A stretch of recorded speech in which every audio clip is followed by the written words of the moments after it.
दोस्तों differential calculus में हम लोग आज नया टॉपिक स्टार्ट कर रहे हैं या फिर आप कह सकते हैं नया chapter equation of tangent and normal. ठीक है, तो सबसे पहले हम लोग इसमें समझेंगे कि टेंजेंट क्या होता है, उसके बाद नॉर्मल क्या होता है, उसके बाद समझेंगे कि स्लोप क्या होता है। क्योंकि स्लोप आप समझिएगा तभी ये चैप्टर आपको समझ में आएगा। स्लोप का बहुत बड़ा रोल है इस चैप्टर में।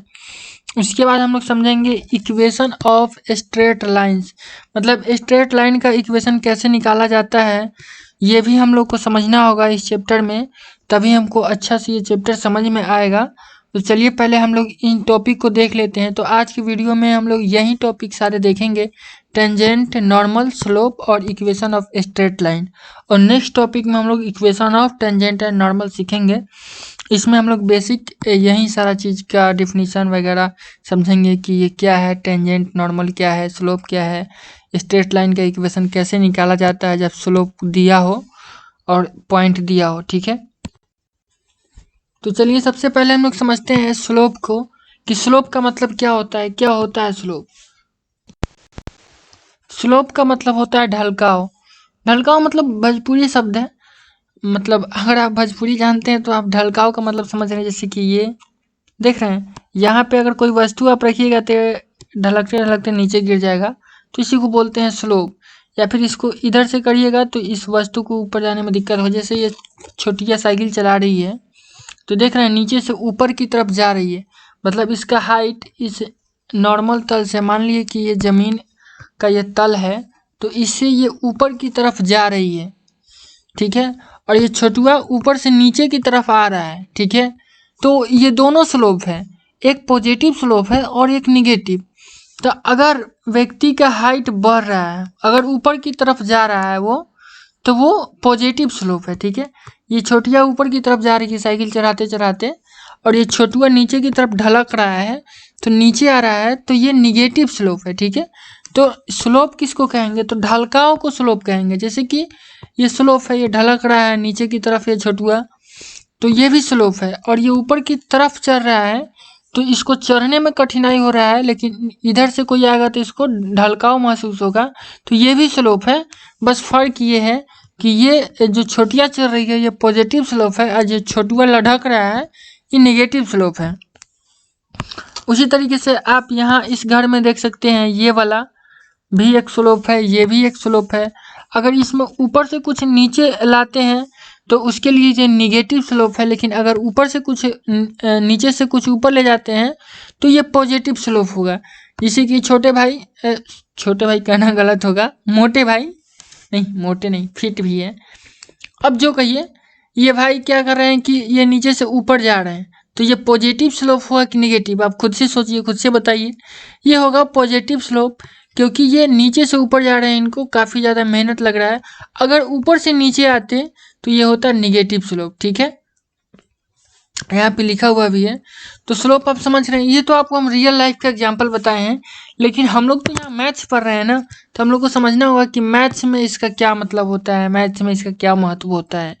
जैसे कि ये लाइन खींचा हुआ है, ठीक है, तो ये एक ढलकाव है ना, यहाँ अगर आप एक सेव रखिएगा तो ढलक के नीचे चला आएगा। ठीक है, तो इसी को तो स्लोप बोलते हैं ना, ढलकाव को। तो उसी तरीके से यहाँ हम लोग मैथ्स में अप्लाई कर रहे हैं। जैसे कि ये एक्स एक्सिस है, ये वाई एक्सिस है, ठीक है, और ये हो जाएगा, जा उल्टा दे दिए। ठीक है, ये वाई एक्सिस होगा और ये एक्स एक्सिस होगा, ये माइनस वाई और ये माइनस एक्स एक्सिस। ठीक है, अब इसमें ये मान लिए हम लोग का ये कोई लाइन एल है, ठीक है, और ये मान लेते हैं कि 1 2 3 4 5, ठीक है, तो इसका कोऑर्डिनेट कितना हो जाएगा? 0 5 हो जाएगा, और इसका कोऑर्डिनेट कितना हो जाएगा? 1 2 3 4 5 6 पॉइंट समथिंग होगा, तो मान लेते हैं 6.50 है। ठीक है, और इसे क्या करता है, ये लाइन पास कर रहा है। ठीक है, अब ये जो लाइन है इसका कुछ ना कुछ तो स्लोप है। ये स्लोप है कहने का मतलब यहाँ एक सेव रखेंगे तो ढलक के नीचे चल जाएगा, तो ढलकाव है। ढलकाव है मतलब स्लोप है। तो मैथ्स में इसको, इस लाइन को क्या बोलेंगे? ये तो लाइन है, और ये ढलकाव, इसी को बोलते हैं मैथ्स में स्लोप। तो स्लोप तो हम लोग समझ गए कि हाँ ये स्लोप है। अब स्लोप हम लोग को क्यों पढ़ना पड़ता है? तो स्लोप क्या बताता है कि ये जो ढलकाव है ये कितना डिग्री एंगल बना रहा है एक्स एक्सिस से। जैसे कि ये एक्स एक्सिस है तो इससे जो एंगल बना रहा है तो उसी को बोलेंगे कि इतना डिग्री कोण पे झुका हुआ है। तो यहाँ पे सेव रखेंगे। अभी जितना कम डिग्री झुका होगा एक्स एक्सिस पे उतना ज़्यादा स्पीड से ढलकेगा। तो फिजिक्स में भी इसका यूज आता है। जैसे कि अगर ये लाइन मान लिया ऐसा रहता तो यहाँ सेव रखते तो बहुत तेज़ी से ढलक जाता, और यहाँ इस तरीके से तो थोड़ा कम ढलक रहा है। अगर थोड़ा और ऐसे कर दे तो ये बहुत धीरे धीरे ढलकेगा।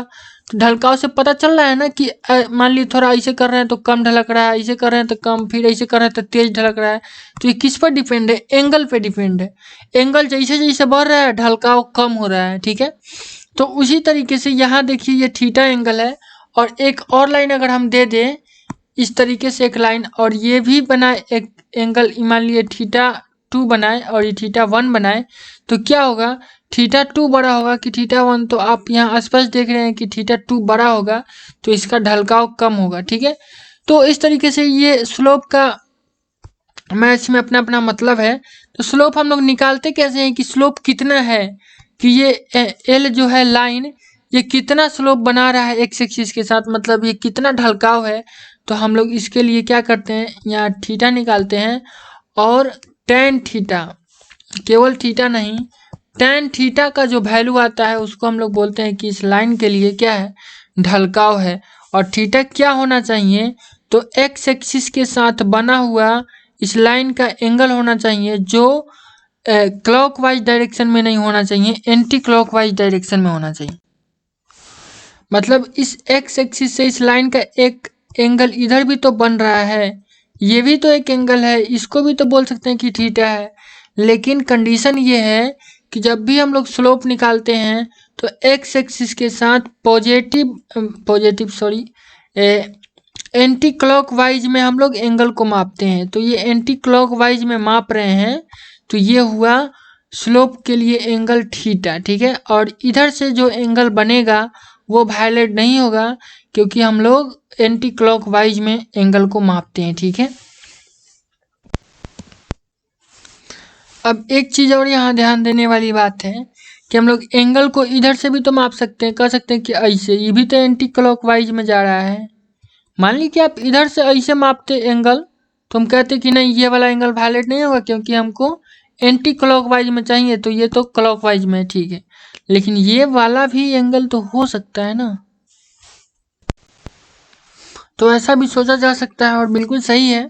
तो ये वाला भी जो एंगल आ जाएगा यहाँ पे थीटा आ जाएगा, क्योंकि इधर का और इधर का एंगल ये आपको बराबर दिख रहा होगा, ये बराबर है, आप माप भी सकते हैं इसको।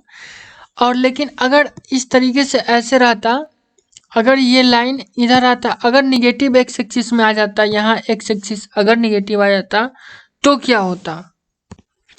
तो भी कोई बात नहीं, सेम कंडीशन अप्लाई होता। तो बहुत ज़्यादा दिमाग नहीं लगाना इसमें, सीधा सीधी हम लोग को ये समझ लेना है कि टेन थीटा क्या होता है।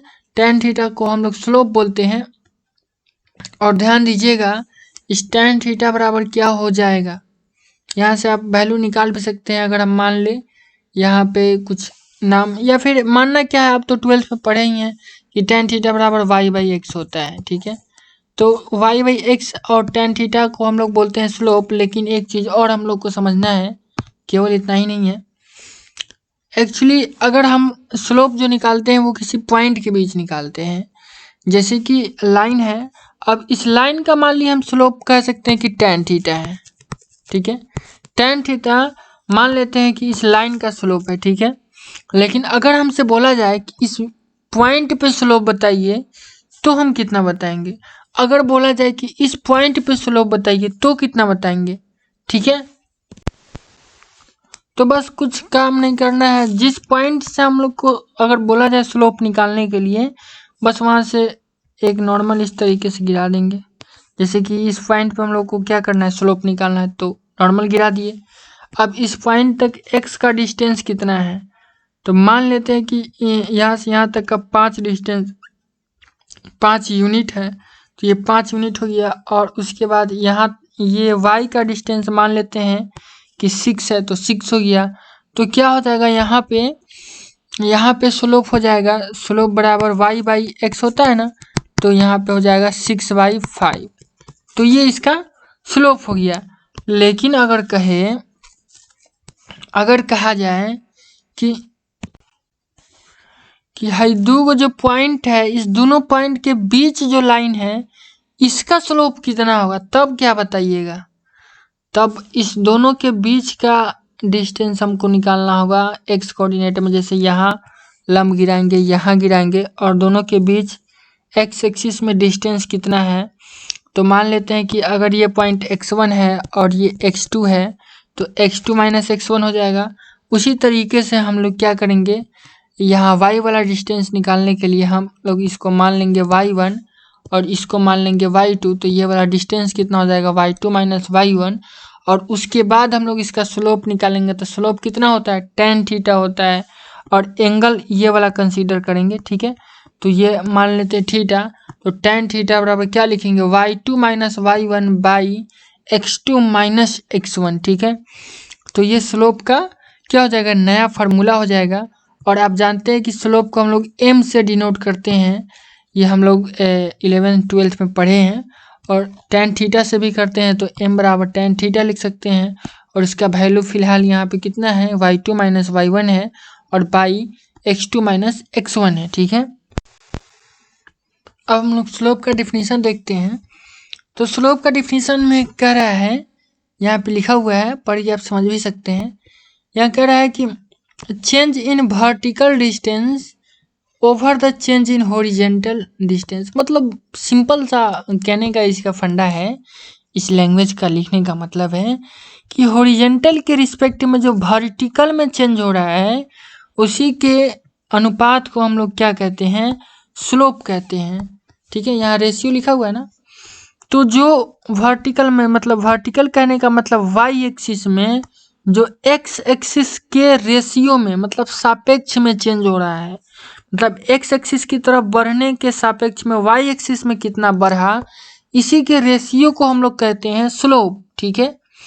अब स्लोप में अगर स्लोप का वैल्यू यहाँ अगर यहाँ डेल्टा वाई का वैल्यू 0 हो जाए, मतलब ये वाला स्लाइड कह रहा है कि अगर मतलब वर्टिकल ऊपर की तरफ जाने वाला जो डिस्टेंस है वो 0 हो जाए, वर्टिकल मतलब वाई एक्सिस में जो वाई है वो 0 हो जाए, अगर ऊपर की तरफ जाए ही नहीं, तो कितना होगा स्लोप, तो 0 हो जाएगा, m बराबर 0 हो जाएगा। यानी स्लोप क्या होता है, tan थीटा होता है। और tan थीटा बराबर y बाई एक्स होता है। तो अगर y का ही वैल्यू 0 हो जाए तो 0 बाई एक्स कितना होगा, 0 बाई एक्स हो जाएगा 0। तो यानी स्लोप कितना हो जाएगा, 0 हो जाएगा। उसके बाद ये वाला समझिए, ये वाला कह रहा है कि अगर m का वैल्यू 0 से छोटा हो जाए, ठीक है, तो क्या होगा, तो यही ऊपर से नीचे आएगा, मतलब ये निगेटिव हो जाएगा ना, मतलब निगेटिव स्लोप हो जाएगा। पॉजिटिव स्लोप में इस तरीके से ऊपर जाता है व्यक्ति, और निगेटिव में ऊपर से नीचे आता है। मतलब कहने का मतलब है कि हम लोग पॉजिटिव स्लोप में वाई एक्सिस बढ़ते जाता है, ऐसे जाते हैं। पहले वाई एक्सिस कम रहता है, मतलब वाई का वैल्यू कम रहता है, फिर बढ़ता है, फिर बढ़ता है, फिर बढ़ता है। तो निगेटिव जब स्लोप होगा तो वाई का वैल्यू इस तरीके से घटते जाएगा, पहले ये होगा, फिर ये, फिर ये, फिर ये, फिर ये।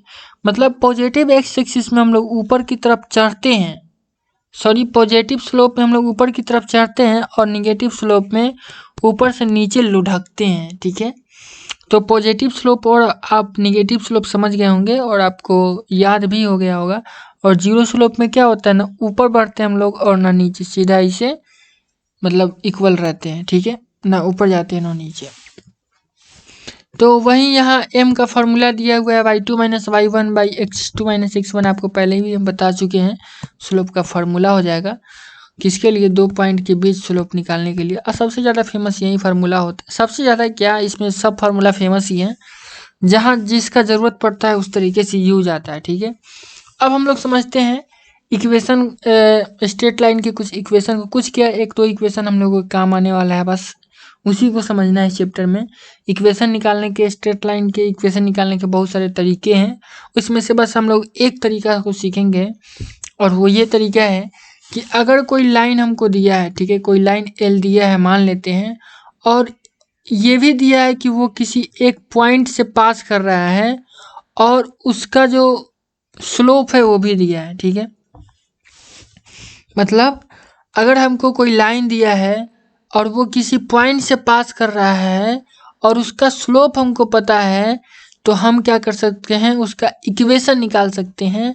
तो उसका इक्वेशन कैसे निकाल, क्या होगा, कितना होगा, कैसे निकलेगा, यही हम लोग को जानना है। तो ये एक लाइन है, ठीक है। और क्या किया गया है, इसमें हम लोग को एक पॉइंट दिया गया है x1 y1, जिससे ये लाइन पास कर रहा है, और थीटा दिया गया है। तो थीटा दिया गया है तो हम टेन थीटा कर लेंगे, तो क्या हो जाएगा, इसका स्लोप हो जाएगा। तो हम ये मान के चलते हैं कि स्लोप भी दिया हुआ है, तो इसका इक्वेशन कैसे निकलेगा, ठीक है। तो हम इसका मान लेते हैं कि इसका स्लोप क्या है, m है, टेन थीटा को m मान लेते हैं। तो इसका इक्वेशन हो जाएगा y माइनस y1 और माइनस, सॉरी यहाँ माइनस इस तरीके से इसको नहीं देना चाहिए, गलती दिया, ये वाला इक्वेशन होता है y minus y1 is equal to m into x minus x1। ये इस लाइन का इक्वेशन हो जाता है, ठीक है। तो इस लाइन का इक्वेशन कितना होगा, y minus y1 is equal to m into x minus x1। तो y यहाँ क्या है और x क्या है, तो एक्स वाई तो सिंपली इक्वेशन है, इक्वेशन को दर्शा रहा है, इक्वेशन में एक्स वाई होता है वो वाला है। और x1 और जो y1 है, तो x1 y1 ये पॉइंट है, इस पॉइंट का क्या है, कोऑर्डिनेट है, और m क्या है, m है स्लोप, ठीक है। तो ये होता है इसका इक्वेशन। अब हम लोग क्या करते हैं कि इसी में अगर मान लिए कि ये लाइन ओरिजिन से पास करता तो क्या होता, ओरिजिन से पास करता, तो नया स्लाइड लेते हैं। मान लीजिए कि ये ओरिजिन से पास कर रहा है, तो हमको एक कोऑर्डिनेट पता चल गया कि इसका 0 0 होगा। तो हमारे पास फिर से वही कंडीशन है, क्या कंडीशन है कि लाइन एक बिंदु से पास कर रहा है, तो बिंदु O है। अभी थोड़े बोला है कि ओरिजिन से नहीं पास करना चाहिए, ओरिजिन से भी पास कर सकता है। तो हम मान लेते हैं कि ओरिजिन से ही पास कर रहा है, तो एक बिंदु, एक पॉइंट O से पास कर रहा है और इसका स्लोप m दिया हुआ है, तब इसका इक्वेशन क्या होगा। तो हमको पता है इसका इक्वेशन होता है y माइनस y1 बराबर m into x minus x1, यही होता है इक्वेशन। अब चूंकि हमको पता है कि x1 बराबर कितना है, x1 बराबर 0 है और x2 बराबर भी y1 बराबर भी 0 है, ठीक है। तो यहाँ पुट कर देते हैं, तो y माइनस y1 का वैल्यू 0 बराबर m into x minus x1 का वैल्यू 0। तो कितना हो जाएगा, y बराबर mx नहीं हो जाएगा। तो यही इक्वेशन होता है, किसका इक्वेशन होता है, तो वो लाइन जो ओरिजिन से पास कर रहा है उसका इक्वेशन कितना होता है, y बराबर mx, ठीक है। तो ये दो इक्वेशन हम लोग को याद रखने हैं कि अगर कोई लाइन किसी पॉइंट से पास कर रहा है और उसका कोऑर्डिनेट x1 y1 है और उस लाइन का स्लोप m है, तो इक्वेशन होता है y माइनस y1 बराबर m into x minus x1। और अगर कोई लाइन ओरिजिन से पास कर रहा है तो उसका कोऑर्डिनेट होता है y बराबर mx, अगर उसका स्लोप क्या हो, m हो, ठीक है। अब हम लोग समझते हैं थोड़ा सा कि टेंजेंट मतलब क्या होता है, नॉर्मल मतलब क्या होता है, टेंजेंट क्या होता है और नॉर्मल क्या होता है। तो टेंजेंट का सिंपल सा मतलब होता है स्पर्श रेखा, आप इसको हिंदी में कहते हैं स्पर्श रेखा, आप लोग 10th में जरूर पढ़े होइएगा, ठीक है। स्पर्श रेखा इसको हिंदी में कहते हैं टेंजेंट। तो ये क्या होता है, ये किसी कर्व को टच करता है, उसको टेंजेंट बोलते हैं। जैसे कि ये क्या है, ये एक सर्कल है और इसको टच करके एक रेखा गुजर रही है, ये रेड कलर का, तो इसी को हम लोग बोलते हैं टेंजेंट या फिर स्पर्श रेखा, ठीक है। तो इधर से भी एक निकल रही है तो इसको भी बोलेंगे टेंजेंट या स्पर्श रेखा। अगर कोई इधर से गुजरती तो इसको ही बोलते, और कोई इधर से गुजरती तो इसको भी बोलते, इसको मतलब इसको छू कर किसी एक पॉइंट पे छू करके अगर कोई रेखा गुजर रही है तो उसको बोलेंगे टेंजेंट या स्पर्श रेखा। तो इससे हजारों गुजर सकती है, जितना बिंदु होगा उतना स्पर्श रेखा किसी भी वृत्त पे खींचा जा सकता है। लेकिन ये केवल वृत्त पे ही नहीं खींचा जा सकता, किसी भी कर्व पे, किसी भी शेप पे, जैसे कि ये क्या है, इसको क्या बोलते हैं, स्फीयर बोलते हैं, गोला, इस पे भी खींचा जा सकता है, ये कर्व है तो इस पे भी खींचा गया है, खींचा जा सकता है। इस पे भी अनेकों खींचा जा सकता है। इस तरीके से बहुत सारा खींचा जा सकता है। अनंत किसी भी कर्व पे टेंजेंट रेखाओं की संख्या कितनी हो सकती है? तो अनंत हो सकती है। सॉरी, टेंजेंट रेखा कहना गलत होगा, स्पर्श रेखा कहना सही होगा और सीधा टेंजेंट कहना सही होगा। तो ठीक है, स्फीयर पे भी खींचा जा सकता है, कर्व पे भी और स्फीयर पे भी खींचा जा सकता है। तो क्या एक टेंजेंट दो सर्कल की स्पर्श रेखा हो सकती है? मतलब दो सर्कल के साथ ये हो सकता है? तो हाँ, ये एक ही टेंजेंट है और ये दोनों सर्कल को टच कर रही है। देख रहे हैं ना, ये दो सर्कल है तो इसको टच कर रही है। तो आप समझ गए होंगे कि टेंजेंट क्या होता है। तो टेंजेंट का मेनली मतलब यही होता है। तो इस चैप्टर में इसका यूज आने वाला है। हम लोग टेंजेंट बार बार कहेंगे, तो हम आपको पहले ही समझा दिए कि टेंजेंट का मतलब क्या होता है टेंजेंट।